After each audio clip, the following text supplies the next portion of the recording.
For years, the United States enjoyed a major advantage in the skies. Its fighter jets, surveillance aircraft, military support planes operated with confidence across vast distances.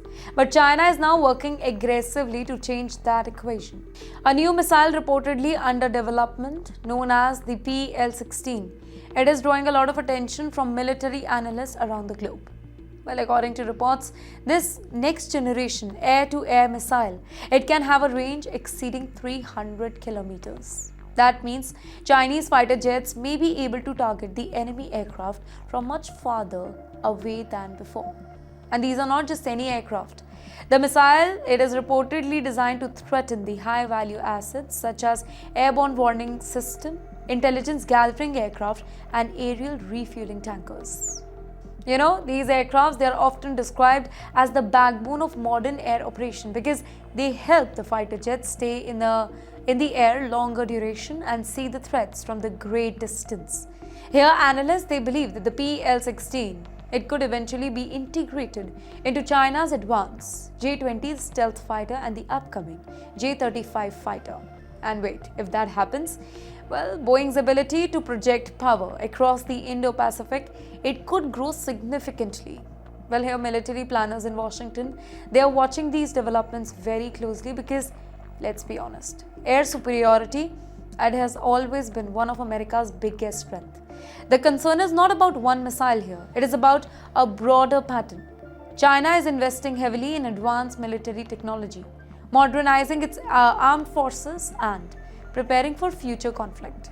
Here the message, it is becoming increasingly clear. Well, the race of military dominance in Asia is escalating now. I have a question. Can the world's most populous country be forced to choose sides? Well, according to Mr. Vladimir Putin, the answer is a clear no.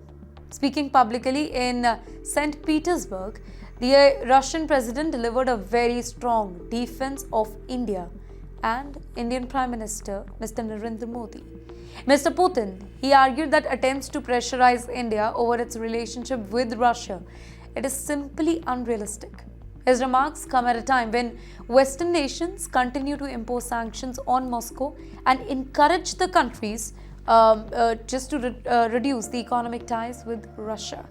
Yet, India has maintained a very strategic approach here, continuing to engage with multiple global powers while pursuing its own national interest. Here, Mr. Putin emphasized that a country with population of more than 1.5 billion people will make a decision based on what benefits its own citizens, not what foreign governments demand. In fact, he also highlighted the rapid growth in trade between India and Russia. Energy, fertilizer, pharmaceuticals, and other sectors have contributed to stronger economic ties in recent years. Mr. Putin, he also suggested that bilateral ties could soon reach the $100 billion mark. This particular comment, it underlines Moscow's confidence that relationship with New Delhi, it will remain strong despite the international pressure. But for India, this reflects, well, maybe a broader foreign policy approach, maintaining relationship with competing global powers while avoiding direct alignment with any single bloc here.